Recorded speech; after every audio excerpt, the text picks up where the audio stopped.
So, good evening, everybody, and welcome to this evening's chat. Have with me, all the way from Dumbarton, beautiful part of the country. I've been there before, and I believe involved in running the Ballock Accordion and Fiddle Club. As I say, all the way from Dumbarton, and I would have to say such a regular name in the prize giving list at Perth and various other festivals. Multi-award winning Wullie Scott. Thank you, Wullie, for coming and joining me. How's it going? Yeah, it's not too bad. Kind of strange times, to be honest. It's kind of very strange. And I suppose the whole of the music scene has almost come to a halt, but through other means and the internet and social media and things, it's been quite nice to still have the odd tune with some other guys and whatnot. But yeah, doing well otherwise. Just we're actually just preparing for a new arrival as well in a few weeks' time as well. Wow. So that's the first one as well. So it's been a hectic time, but yeah, between that and working at home, I'm still just getting on with it, to be honest. Yeah. Well, look. Best wishes when a wee one arrives, because that's something phenomenal to look forward to. But despite the beard, I mean, mine's is very grey. Yours is very dark. I believe that you're not yet 30. Nope. No. I'm 29. 29. Yeah. Not yet. And your YouTube channel has been on the go for such a long time. I don't know if you realise, but your YouTube channel has got 750,000 views. Yeah. Do you know, I didn't realise it was as many as that.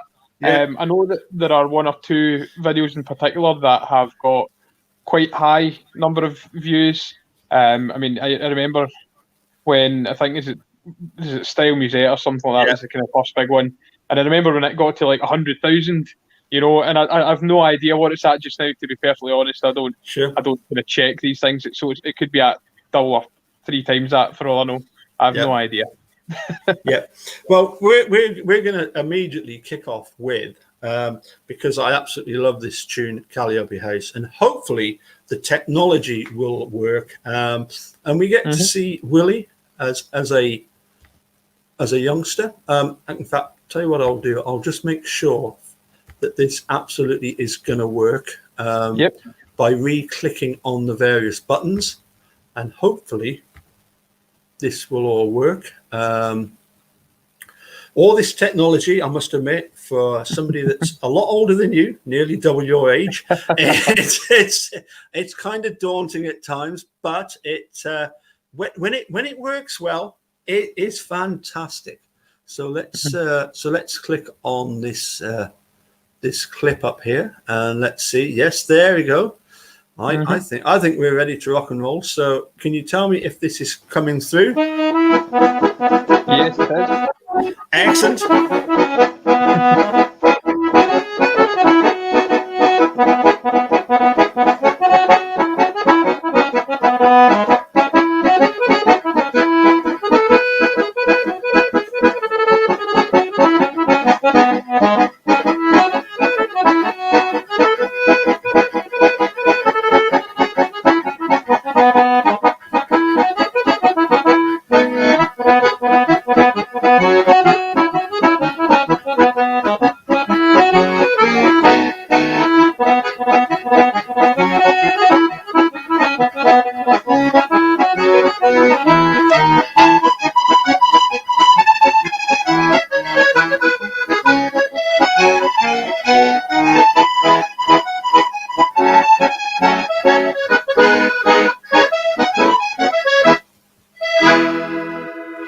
Fantastic stuff. It's absolutely great to see the youngsters, isn't it? It just warms the heart, doesn't it? It's quite funny looking back at that kind of video. I think that's the first one I posted, maybe. Yeah. As I say, I think I was maybe 15 at that time, so that was a while ago. Yeah. Yeah, and I believe that one of your albums you recorded was probably when you were about 15. I'm sure I've got a Wullie Scott album. Yeah, from when I you were think the 15. first one. I think I actually recorded the first one on my 15th birthday. Actually, Yeah, I'm sure it was. Yeah. So yeah, that seems like forever ago, and it's one of these things you get asked quite a lot about. Oh, are you going to make any more kind of albums and things like that? And it's something that I think when you start properly gigging, you have a lot less time to plan these things. yes, But it's something I've thought about for a few years now, but never quite got around to. Because I think if I was to make a new album now, I would do it differently.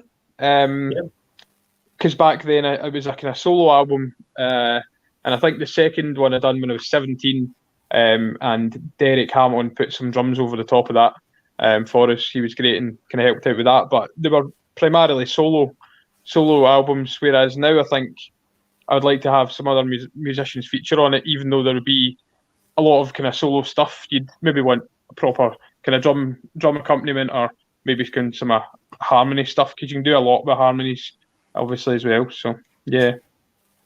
Yeah, I mean, for somebody that's age 15 to produce an album like that, I thought was quite phenomenal. and you know, it was well, it's certainly one of my favourite albums. And I remember the fact it's a real nice mixture of some, for example, you've got a couple of Mark Strathspey reel sets in there, competition type stuff, and some nice musette and continental stuff. So really what I wanted to ask you first of all was a little bit about your sort of musical upbringing, as it were. I mean, what was the influences of young Wullie Scott? I mean, you're still young Wullie Scott. You're still, as I say, less than twice the age of me. I mean, I suppose a lot of it was down to my dad, to be honest.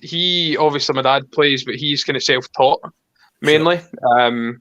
But what I kind of seem to have inherited from my dad when I was learning was I managed to kind of inherit his ear for music, but at the same time, my teacher Stuart McEwen, who is local just in Alexandria, and he kind of taught me the technical side of things, so the finger work, the kind of I suppose the reading music and all that's a big thing, obviously.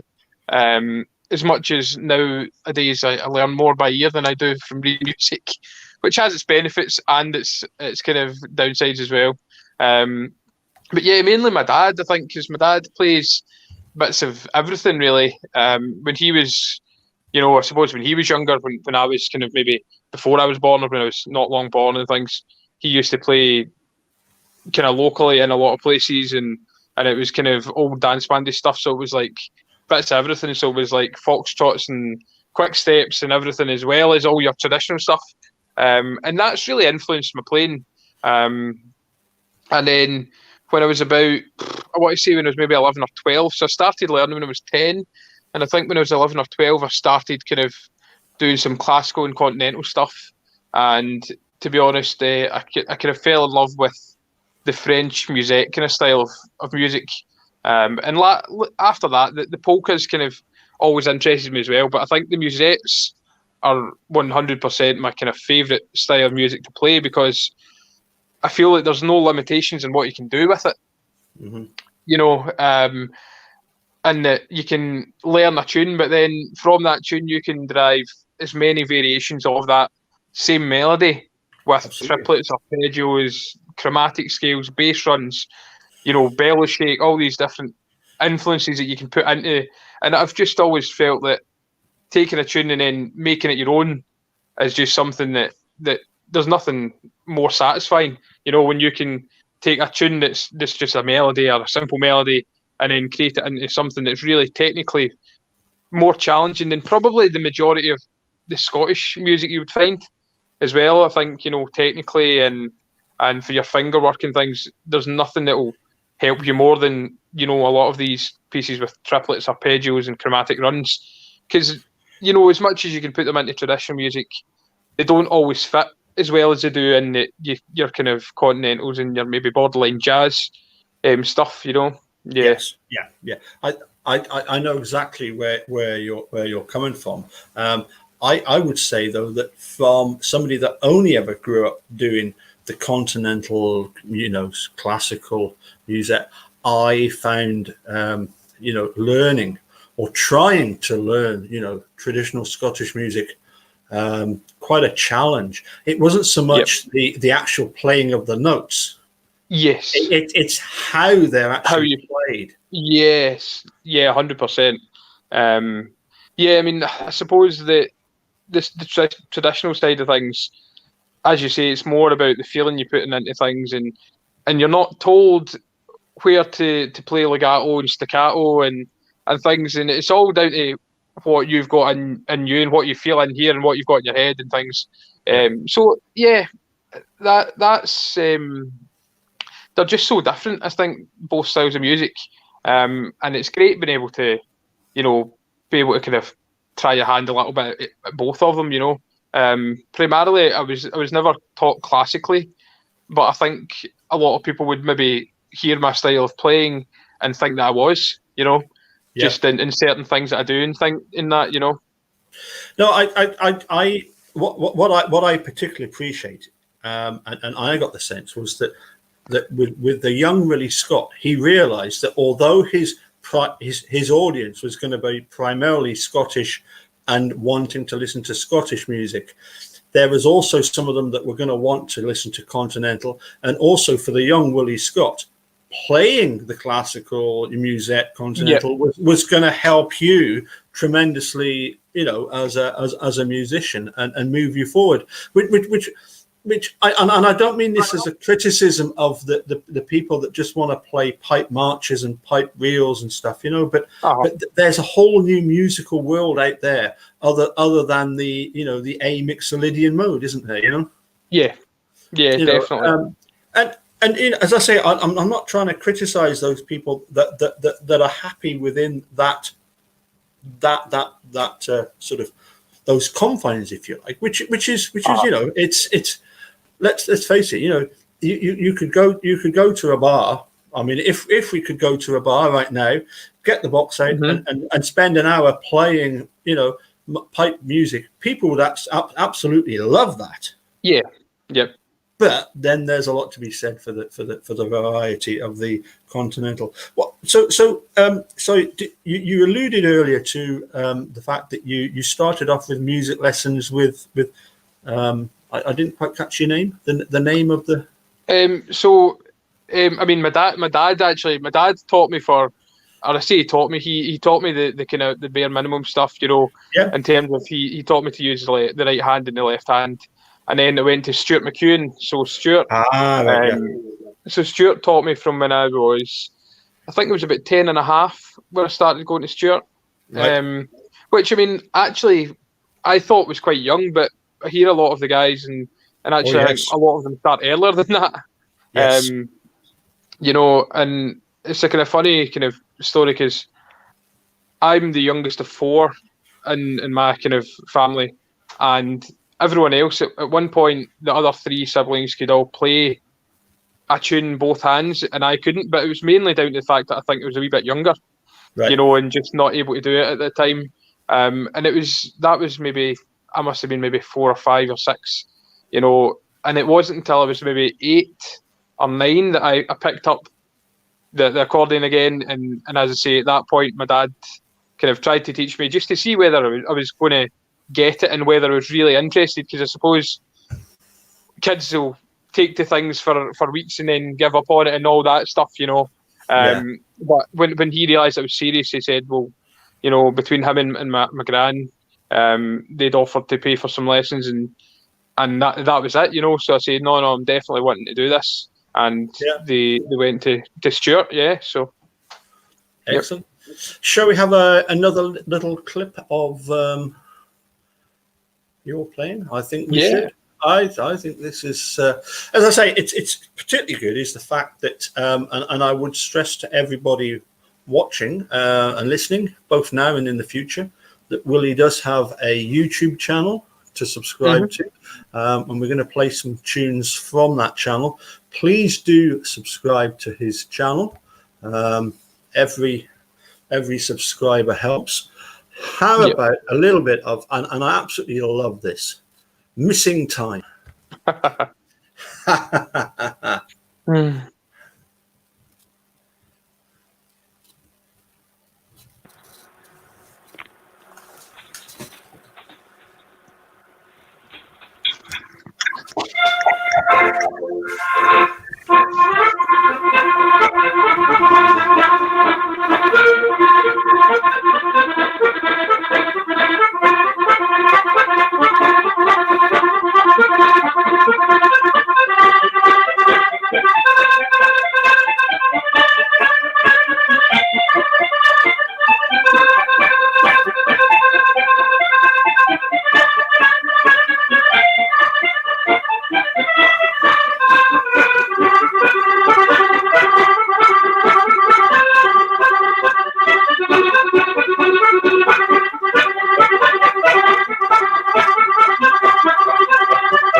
Fantastic stuff. Who actually wrote that tune? Is it somebody like am I right?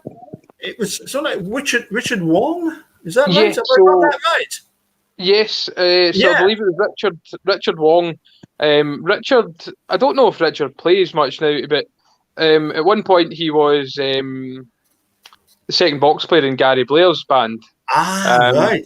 I believe he worked in kind of sound, and I think he maybe even produced one of the albums, the Missing Time album, I think. Right. But I know that kind of lately, Gary Blair's started playing, is it the Jungle Reel or something like that, which I think is maybe accredited to one of the Curry brothers, actually. Right. And I believe that it's very similar. So it's a kind of almost a variation of another tune. But I suppose many tunes are very similar to other tunes as well, you know. Yeah, you mentioned the Curry brothers. Was it not one of the Curry brothers that wrote Off the Record? Yes, it was. Yeah. I want to say it was Tom, but I may be wrong on that. Maybe it was Jim. I'd actually recently I'd been sending a couple of emails back and forward with Liam, who's the youngest of the Curry brothers. And things, you know, and he was saying that he's been working producing music and things, but he would like to get back maybe playing a little bit as well, you know, because I've heard recordings of them and they were absolutely tremendous back you know, before I was playing. Unfortunately, you know, there's a few people like that, I suppose, the likes of Dermot O'Brien and things, people that I've heard in clips, and Paddy Neary and all these guys that I'd love to have heard and met and heard live, you know. And that, I suppose, that's again influence from my dad, you know, and that's the kind of thing that he listened to, you know. Trust Linda to be completely on the ball.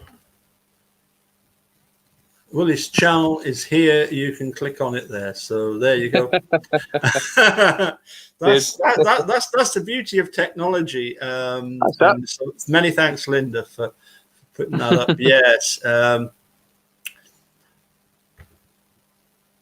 So that particular accordion, I'm sure I've seen that many a time, that Brandoni. Yes. Do you still have that accordion? I do. Because I've also seen pictures of you with a Merino. Yes. So I have both, actually. It's quite funny because I only have the two. But yeah, the Brandoni, I bought that. I think I want to say I bought it from a guy called Alan McKillop, who stayed in Weems Bay. And Alan sold me that, and it was the day. Trying to think, it was the day after the Musselburgh Festival, and I was 15, so it was my last Musselburgh Festival. So I'd won on the Saturday, I'd won the overall junior champion, and then the next day, on the Sunday, we went and we picked up the Brandoni, and we bought that from Alan, and unfortunately Alan passed away a few years ago now, but Alan used to visit the Beath Club most months and things, and he was a good player himself. And the reason that he couldn't kind of keep the Brandoni is because it was so heavy. It's a 96 body with 120 base, but it weighs more than the Merino, actually. And it's a Merino 5 I've got, and it actually weighs more than that. So it's a heavy beast. But he had another Brandoni, and he was a great player, Alan. It's just one of those things. I don't think I'll ever get rid of the Brandoni. It's one of those things. It's just kind of part of me now. So that was like when I was 15, a couple of months before I turned 16. I bought that. Yeah. We've got a question from the chat, which I'm going to answer straight away in my own style, and that is: you never stop learning. But it's to get to your level. How long? Well, obviously you started at 10. By the age of 15, you're doing recordings of very, very advanced stuff. So obviously you took to it like a fish to water. Yeah, I mean, as I say, my dad plays self-taught, so it was kind of in my blood. It was kind of in my kind of. I suppose I took to it quite naturally. Yeah. But what would be your influences, main influences when it came to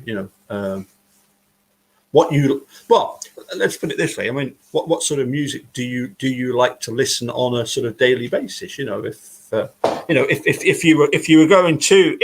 were going out for a night out and you had a jukebox in front of you, what would be your sort of 10 desert island discs, as it were? Well, that's actually quite a difficult one, I suppose. Yeah. So I actually. No easy questions here, by the way, pal. No. I mean, I'm going to say latterly, but I suppose that was about maybe 10 years ago now. I actually kind of was, when I started doing the gigs on the Cayley side of things, and after a few months, I actually got a backdated student loan that they'd made a bit of a mess of, and I had a wee bit of money, and actually what I'd done was I invested in it, and I started to do the DJing side of things myself. Yeah. So I started that, and to be honest, I will listen to most styles of music, but really it's been heavily influenced by my parents. So I love, to be honest, I love 50s and 60s music. Right. And then the 70s maybe not so much, but there's quite a lot of good 80s music as well. And funnily, with my brother's stag do just before kind of the COVID stuff kicked off, that was in February, and we had that in Edinburgh, so we were in the 80s themed club in Edinburgh a couple of nights, and that was just absolutely brilliant. The music was amazing, So I'll listen to anything. The other thing, I've started doing a lot of running and things through lockdown, trying to keep fit, and because the gyms had shut and all that stuff. And what I do is actually I listen to kind of traditional music when I'm out running. So I've filtered through lots of kind of trad albums. So it's like a lot of older ones and a lot of newer ones. I think there's things like James Coots, there's Alison McCoush, there's bits of everything in there, to be honest. And then I've actually, I don't know whether I should admit it, but I've stumbled across a lot of kind of fiddle style albums. Yeah. So like Session A9 and stuff like Gordon Gunn, and things like that. So see, there's nothing better than when you're running than a set of reels going like the clappers by some of these guys. Even the fiddle stuff. It's great, and it just keeps you going. So yeah, I do listen to everything, to be honest, more or less. Yeah. It reminds me that yes, probably I would say 25 years ago I started doing disco along with the Cayley band, because I realised that if you're going along with the PA and everything, you might as well just take a few lights. I'm into all sorts of music, but particularly I would say it was funny because at one of the Perth competitions. I think it was a music section when I used one of my own compositions, and the adjudicator said that they could hear the sort of Jack Emblow style. And I remember thinking that I don't really listen much to Jack Emblow. My main influences would be the progressive rock bands of the 70s, like Supertramp and Pink Floyd and Genesis. And as you say, 60s and 50s music. Another big influence on me was my uncle Chris, who played a lot of Oscar Peterson. But for me, it's like the music that's out there. That there's that there's a lot of chart stuff which I would regard as utter rubbish. But then there's other stuff that's really good to listen to. So yeah, I mean. I remember with the early on with the Cayley band that the thing that we always used to play as like the second last song was something like AC/DC, Whole Lot of Rosie, and I would have loved. I kid you not, right? I have got a Gibson SG here, copy, a Gibson and a Marshall amp, and I love to crank it up and play heavy rock music really loud. I would have loved to have been a member of AC/DC. But I tell you what, I'm bloody glad that I play in a Cayley band, because I tell you what, you cannot get that sort of energy. Yeah. You can tell that the rock guitarists, the rock bands, they've got it. But when it comes to the traditional music and playing in a Cayley band, with the lineups that it's absolutely brilliant. And when the dancers are doing their dancing like a Shetland willow, it's just phenomenal. I love all that kind of stuff. But yeah, it's interesting that you were saying about the doing the disco, because I seem to remember a Facebook conversation that was ongoing where you were talking about the fact that you'd had various disco lighting that I'd had issues with, but also the PA side of things. It's it's exactly the same down here in Gala. Obviously you're saying that you're got an interest in chart stuff. I mean, to be honest, I can be quite critical of a lot of the kind of current music. Sure. In terms of, I'm not a big fan of the whole manufactured sound, a lot of it. But you do have a lot of really good musicianship out there, and as much as maybe not to everyone's taste, you do have a lot of really good original songwriters. You've got like people like Ed Sheeran who just seems to churn out songs like nobody's business, But like the majority of them do sound different, and I'm a big fan of that, And to be honest, it's something that I'd love to be able to compose more naturally myself. I do. I mean, I've written a few tunes here and there, but you do get people who just do it so naturally. People even on the Scottish scene, you've got people like John Burns and Nicky McMeekin, who I don't think they've wrote a bad tune, between them. It's just one of those things that they're just good at it. And as I say, I'd say that I need to work a wee bit more at that kind of side of things. But yeah, in the charts, as I say, I do appreciate people who are, you can tell, are natural, musicians and songwriters and things like that. But you can obviously, you could go through the top 10 probably just now and choose 7 or 8 of the songs that it wouldn't matter what the song sounded like. It's more about who's singing it. Some DJ putting a beat over the top of it, and and that's all folk want to hear at times, you know. But Yeah. I'd like to think there's a little bit of hope yet for actual proper music, you know, and yeah.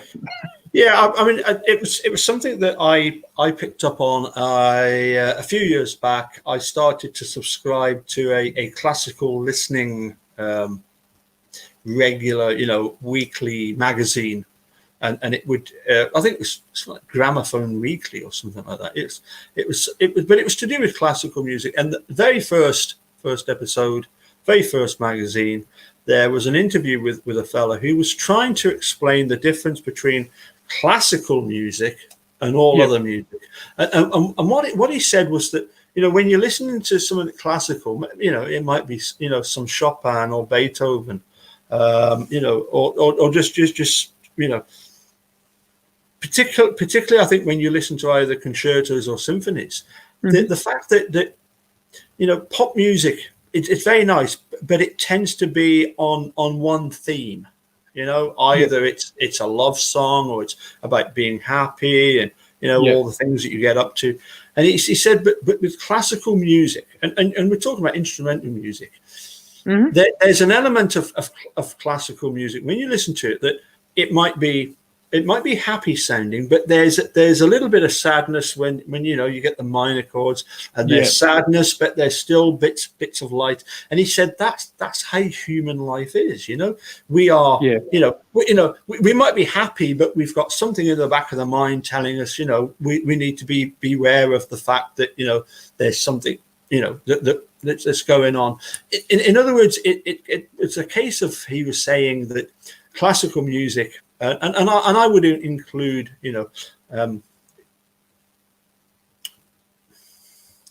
classical music, jazz to a certain extent, and the continental stuff. It can within one piece you can convey that feeling of happiness, but there's this little bit of unsureness, and then there's sadness in the music, but there's happiness. I suppose it's just a case of the music. It depends really on how it affects us. I mean, I'll be honest. I mean, I'm kind of opening out a bit here, but I mean, I can listen to some music and it'll bring me to tears. And I don't normally cry about anything, but all of a sudden, I hear something, and it's like, wow, that is really powerful stuff. I mean, I'm sure other people have had that same. Anyway, cheering up a bit. Let's have a little bit more of your YouTube channel, because I don't know what's in the beer, but I'm feeling a bit sort of sad. So I need a bit of cheering up. I need a bit of Wullie Scott on his accordion to play, and that will definitely do the trick. So let's go for another bit. And you've got such great stuff on this YouTube channel of yours. But what have we got here? We've got Tamlin and Glasgow Reel. No, that's. Why have we not got you on here? Let's go back. Let's go back a step. I mean, actually that's a good one. That one there that you've got there. But I really wanted to get more up to date. Let's just do this. And hopefully we'll get a rundown of some of your tunes. Yeah, that's more like it. Perfect. No, that's we are on that. Merino Day, yes, I remember. I remember seeing some of that with Aidan Scott. But what I really wanted to get to was, don't mess me about now. I wanted to get to, because you mentioned it. No, it's not wanting to play ball. Hold on a sec.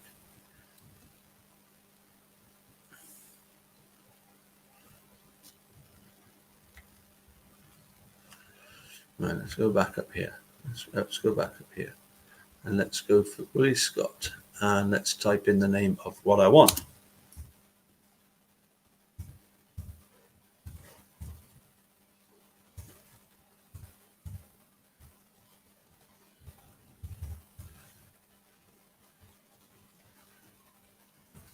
And hopefully that well, look at that, eh? Fancy that. Straight to it. Hey, Paul, try typing it in. It works quicker than just trying to grope around.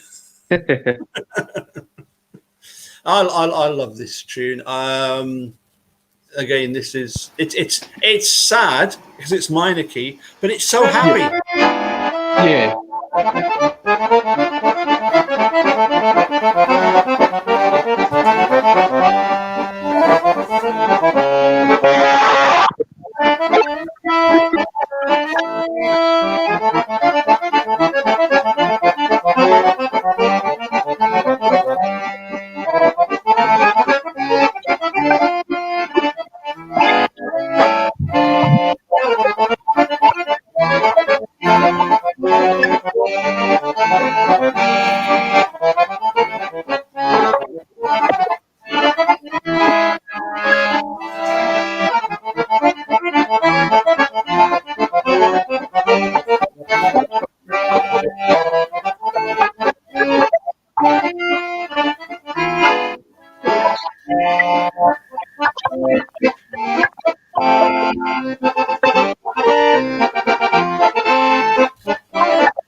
Fantastic.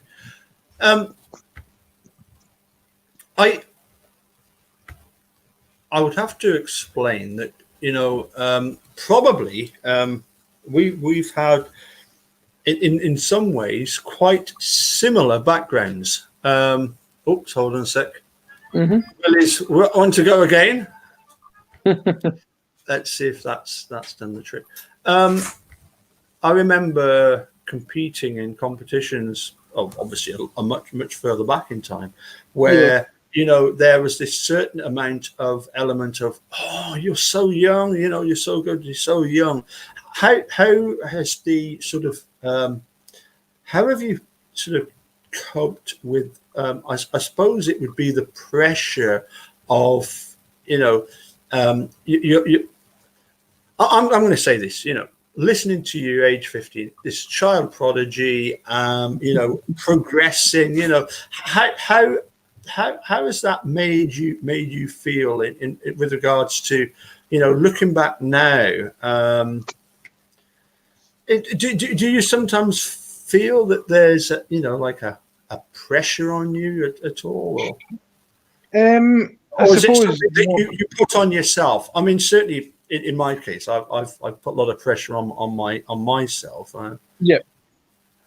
I mean, to be honest, up until I was in the kind of seniors, and even the first couple of years, I suppose, and even in the seniors competitions and things at the Perth and Musselburgh and things, I didn't tend to get nervous really when I was young. I just shrugged it all off, and then suddenly when I was kind of 18 or 19, I developed this kind of almost borderline kind of nervous kind of, you know, the butterflies, and you were kind of overthinking what you were doing, and I think that maybe was down a lot to expectation, and you know, where you were younger, you would turn up and you'd go and you'd play, and nobody would even know who you were most of the time, or you know, you might know the odd person, but you know, see when you turn up at a competition and then somebody's going, oh, you're in for such and such today, you'll be up there with them, you know, and you think, well, you know, I'm up against a lot of good players today and things, and that I mean, that did definitely did have a bit of a toll on me and things, and as I say, when I started working and things, I actually kind of almost stopped competing for probably the best part of maybe 7 or 8 years, more or less completely. You know, I entered the odd band section, or I would put in maybe our own composition, things like this, you know, but and even, to be honest, even when I got to 17 or 18 years old, I'd had a lot of success in the continental sections and the classical sections at the competitions, but I hadn't actually won anything in the traditional side of things since I'd gone into the seniors. And to be honest, that's still, I think, true to this day. I think I've only really won, I think I've had a second and a third or something like that, since, you know, in the traditional side of things, since I was maybe 17 or 18. But I suppose it's just a completely different, you know, side of things, and I did actually compete at well, it was Grangemouth, which used to be Musselburgh, in March this year, and it's the most competitions I've entered for a long time. You know, I think I've done half a dozen or 4 or 5, maybe something like that, sections, and you know, it was really good fun to be part of again. And as much as I was really anxious and things, I was there with, you know, a couple of good friends and things, and we spent most of the day, and actually almost enjoyed that buzz of being really nervous, you know. And I think that's maybe the first time I've been able to do that for a long time. You know, and I've been, for years, I've been talking about getting back into competing again and getting up to scratch.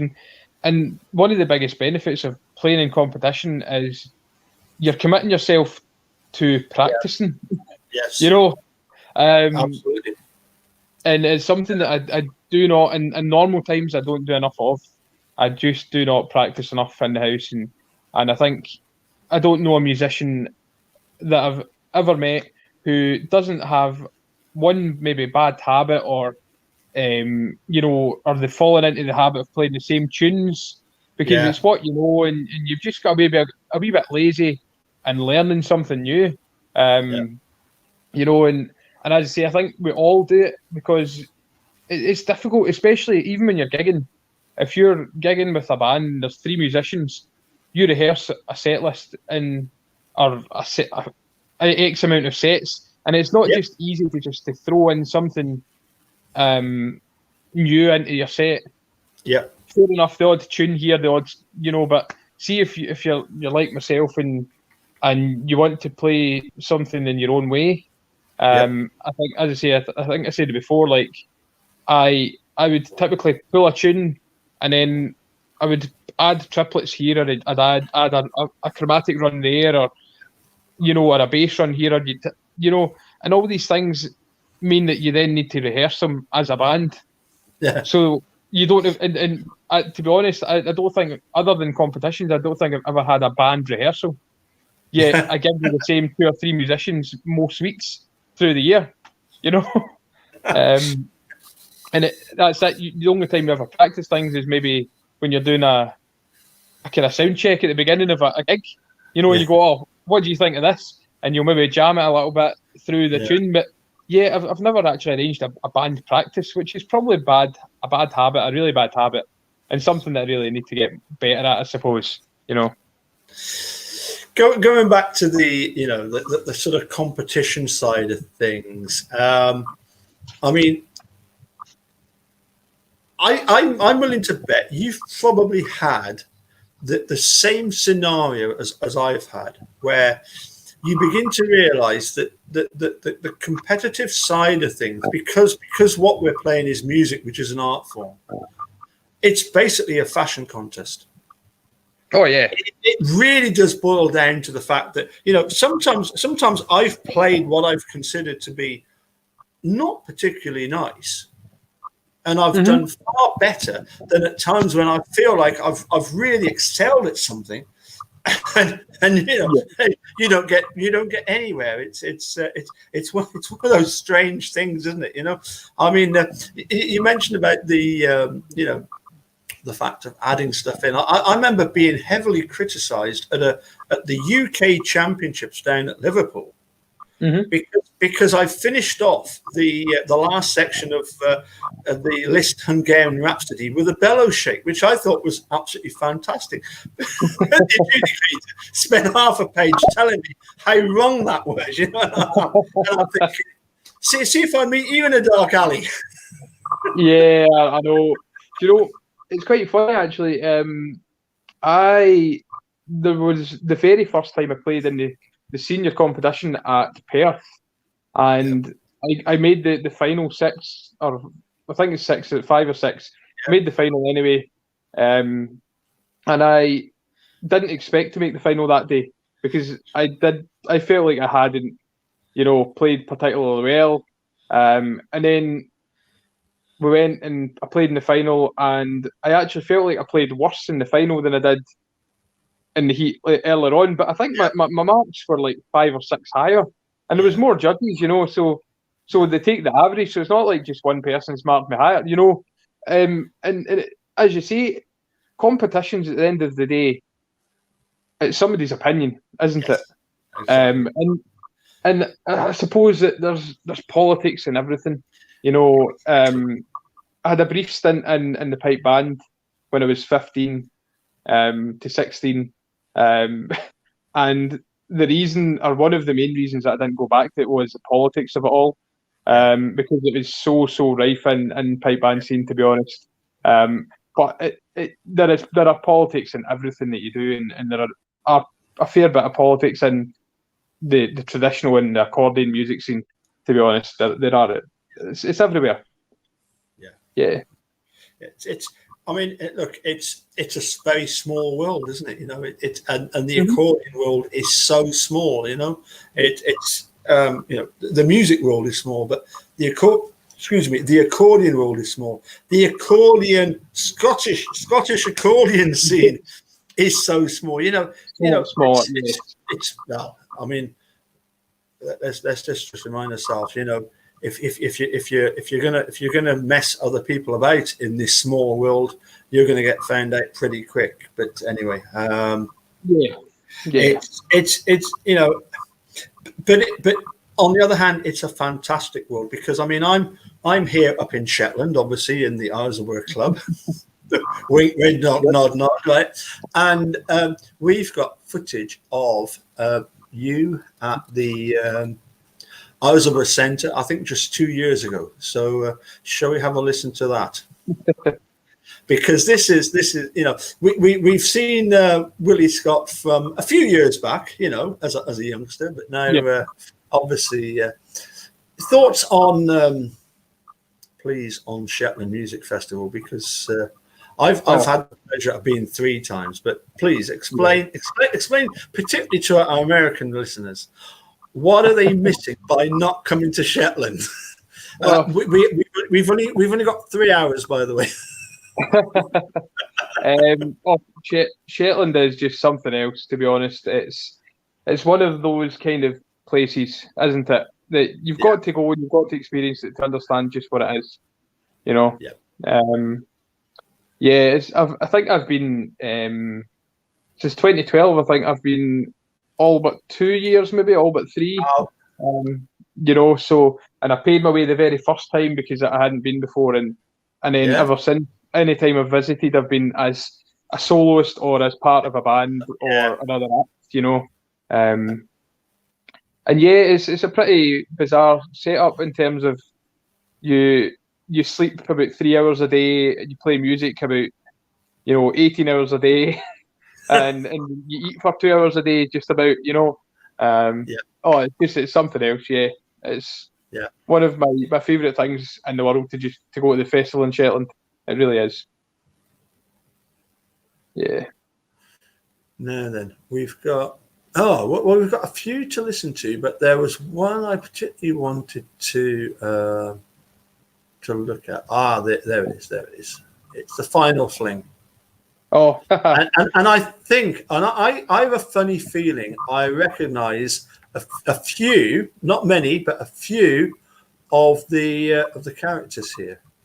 Yeah, here it is, and I'm going to see if I can identify a couple of them, and you can fill me in on the rest. I reckon on lead accordion we've got Mr. Wullie Scott from Dumbarton.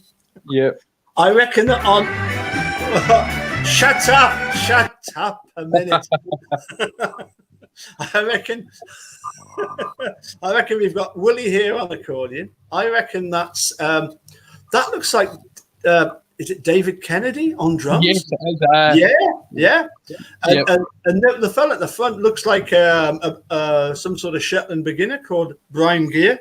Well, that would be it. Yeah. yeah. And now I'm not too sure who the young lady on the left is, and I'm not sure who the bass guitarist and the pianist is. But at some point, maybe you could. I'm sure I can. Okay, let's have a listen, because this is a fantastic set. So let's have some more of this. Let's play a bit of this from Shetland.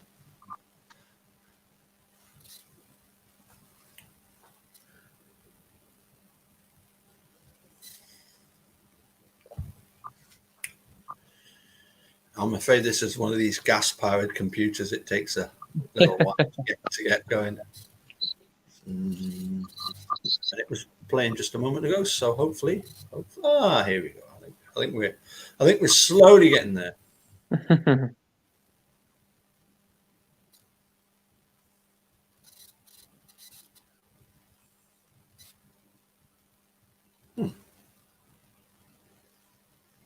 I don't understand. It was playing fine just a moment ago, wasn't it? It actually started off, and so I'm not too sure why it's.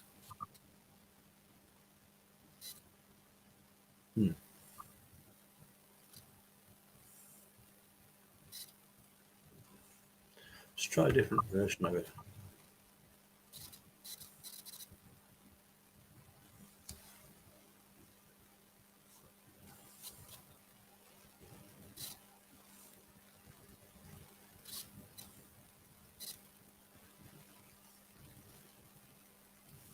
This is most annoying. Sometimes it does this. I don't know why.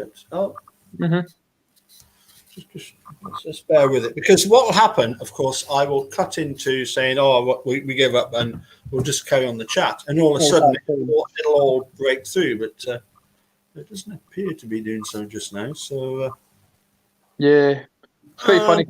This video was actually I think that was taken at about 5 a.m. on the night of the final thing. They'd actually basically told us that we were getting chucked out. Yeah. And I think it was Victor Jameson who's playing bass. I think I was walking past the stage, and Victor was sitting with the bass on, and he shouted, he's like, "Oh, Wullie, put a box on and give us a tune," and I didn't even realise anyone else was there, so I just kind of jumped up and started playing, and I think it was Callum Nicholson who's on piano, and then a couple of the others just kind of walked on after we started playing, and within 16 bars of playing the stage was full, and we're all going, and then within minutes of that, I think a Dash White Sergeant had broke out on the floor as well. As I say, that was 5 a.m. I think, and it was maybe 2 or 3 bottles of wine into the night. Never mind all the drinks in the afternoon at the lounge and things. So it was just like something else. But the most impressive thing when I heard the video was I didn't realise it had played so accurately, considering considering how late it was. And it wasn't just late that night. That's late in the weekend. When you arrive on the Wednesday and you've had 3 hours sleep a night for like 2 or 3 of the nights. Maybe one of the nights you'll maybe get an extra 2 or 3 hours. But yeah, it was just something else. And it was just like brilliant crack, brilliant, great fun in Shetland all the time. Well, I think if we can get it to work, I think even from those first few notes, I recognised the tune "Far From Home." Yeah, I think it was. I think that's what I was picking up on. So I mean, let's see if we can manage this. Yeah. It's all slowing down. It's dear. This isn't looking good because this. No, we'll cancel that one.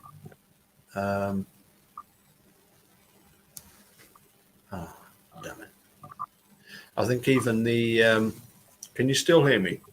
Yes, I can hear you, yes. Yeah, the screen has frozen. I will quickly log out and back in again and see if we can get this to work, because maybe a quick refresh. So just bear with me, just for a couple of moments, no worries. if you would, and I'll try and get this to work again.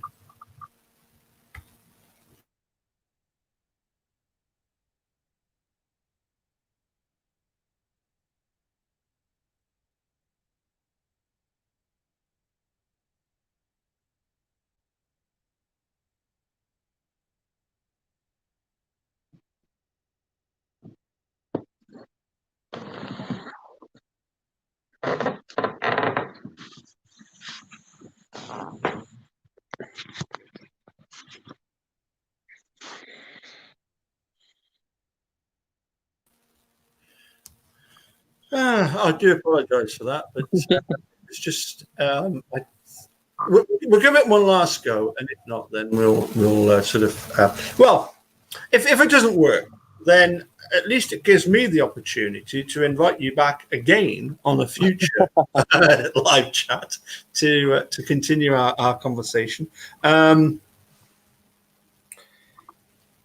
Let's give it one. Let's try that once more, because and as I say to anybody that isn't subscribed to Wullie's YouTube channel, please do. The other thing that did was of interest to me was that you mentioned that you are familiar with the documentary Making a Murderer. Yeah, do you know? That myself and my better half, my fiance, we are very much into all kind of crime dramas and everything, and all these kind of things. So all these kind of things very much interest us. You know? Well, I've actually been following it since. I don't know if you ever met my daughter Emily. I don't think she's ever been at. You might have met her at the. I don't know if she was there at the Accordion Fiddle Club up at Lauder. Remember, you came along and did a guest spot for us at Lauder. Do you know? I was thinking about that not that long ago, because we were away just a few weeks ago. We were down in Lilliard's Edge holiday park just outside Peterborough. And obviously we drove down that way and through Lauder. And then I think it flashed up on my Facebook memories a few days later that was whatever years since we'd played there, So that was quite funny, and that seems forever ago now, Oh yeah, I remember your dad came down and I think both of you took part in playing drums. Yeah. Wow. That was definitely coming through. Does that come in through for you then? Yes, I could hear that. Yeah. Yeah. Okay. Let's. Why has it stopped? I didn't stop it. Why are we only getting a few minutes? Oh, right. Let's click on it. Do you know what I sometimes wonder is because it's 7.5 minutes? Yeah, Is that the reason why it's not wanting to load? I think as well. I think with the kind of the later clips, because they're often in HD and things like that, they take so much longer to load. Yeah. Oh, that's annoying. That was annoying. We got 4 bars.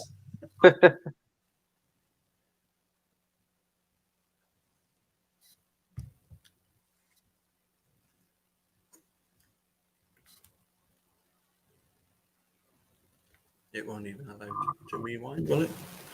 Well, maybe if we rewind it.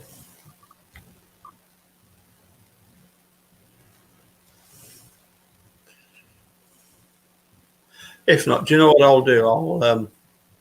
I'll actually play this from my phone into my Audacity.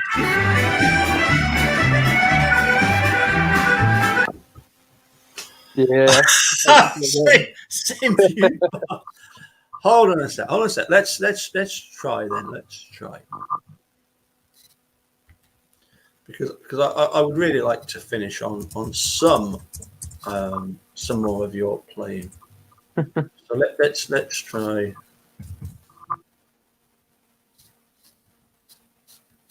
Yeah, Wullie Scott Accordion. Not to be confused with Willie. Is that right?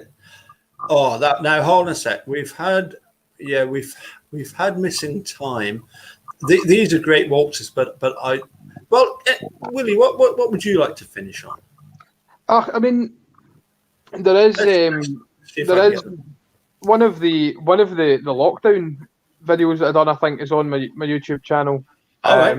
I think there's actually 2. I would say that there's one that's myself and Martin Skeen who are playing.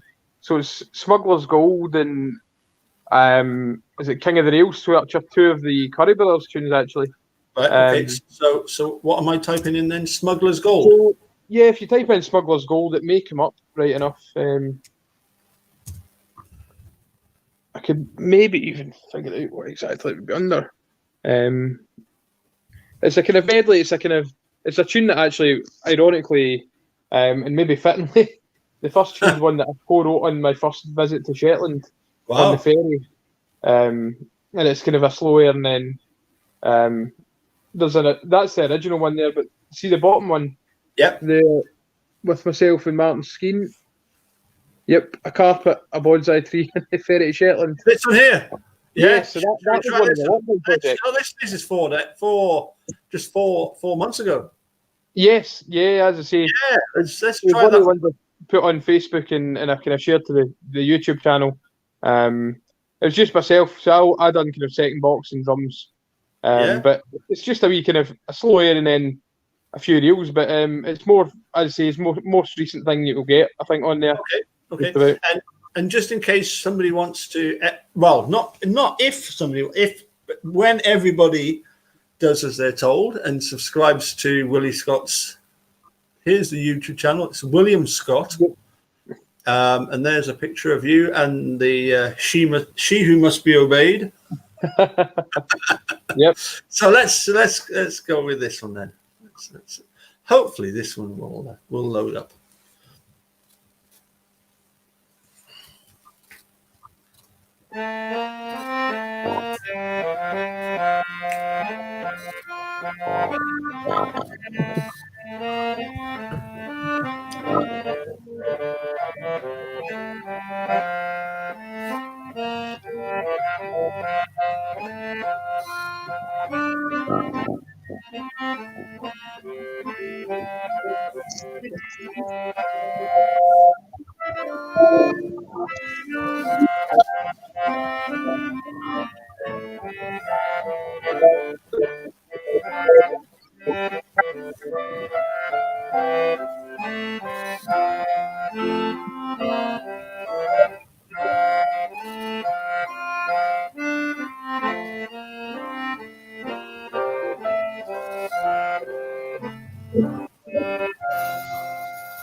Excellent. Finally, we managed to get one to work. Yeah. I am so pleased about that. No, seriously, it's been. It's quite fitting that kind of video actually, because the only reason I made that or put that set together and relearned those tunes was because of my my YouTube channel. Right. So when the lockdown and things kicked in, I decided to start going through some music and sheet music and things, and through some old kind of recordings and things. And just one day I decided to go onto the YouTube channel and go through some of the old videos just to see what I used to play. Yeah. You know, because I'd forgotten probably more than you play, really. You forget more than you've learned. And yeah, and I came across an old video of me playing those tunes. And the other big one was actually the Style Musette. And I actually recorded and uploaded that onto the Tunes in the House page, and got some accompaniment. And it's funny because, see, trying to relearn tunes like that when you've not played them for so long, you know, when it's been maybe 8 years, it takes a bit of doing to get back to what it was, you know. Even though I would say overall I'm probably a technically better player now, you know, than what I was back then. You know, it takes a bit of, you know, a bit of doing and a bit of perseverance to get playing things that you used to be able to play without thinking about it. You know. You know, some of the stupidest things that people say are things like sticks and stones may break my bones, but names will never hurt me, and that's utterly nonsense. And the other thing that really gets on my goat is when people say, you know, that it's, you know, once you've learned to tune, it's like riding a bike. You know, you never forget. No, that's utterly.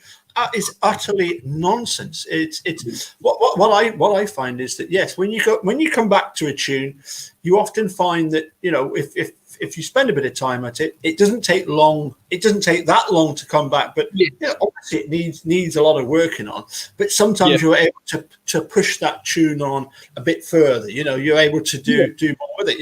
And I would imagine that somebody that's as light fingered as yourself, you're probably looking for, where can I put my next triplet run or next chromatic run, or my next little thing. So, but it's just nonsense. This, sort of, it's like riding a bike. You never forget. Yeah, I mean, I'm riding a bike at the moment, and I'll be honest with you, that bloody saddle is as sore as hell. Just riding into town. I'll tell you, it never used to be that sore. Yeah, I know that. I know the feeling. I do. Yeah. Anyway, really, it's been absolutely great to catch up with you, and I really do want to get you back on again. With hopefully, what I would really like to do is to kind of something I've been thinking about for a while is to kind of grow it. This sort of these sort of regular conversations, and if this lockdown is going to carry on, maybe even have some sort of event, maybe an hour-long event where we live stream people playing like as if at an accordion and fiddle club, and everybody plays, somebody plays.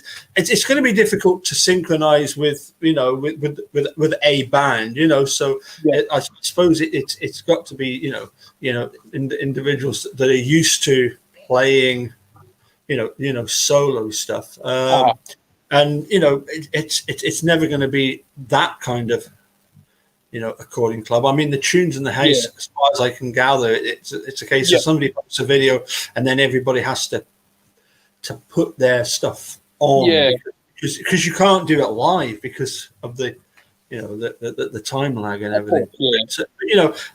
It's just something in the back of the mind that I thought it'd be nice to do at some point. Anyway, listen, pal. Many thanks for joining us. I hope it's a happy occasion very, very soon, that you don't have to wait too long, because there's nothing worse than waiting on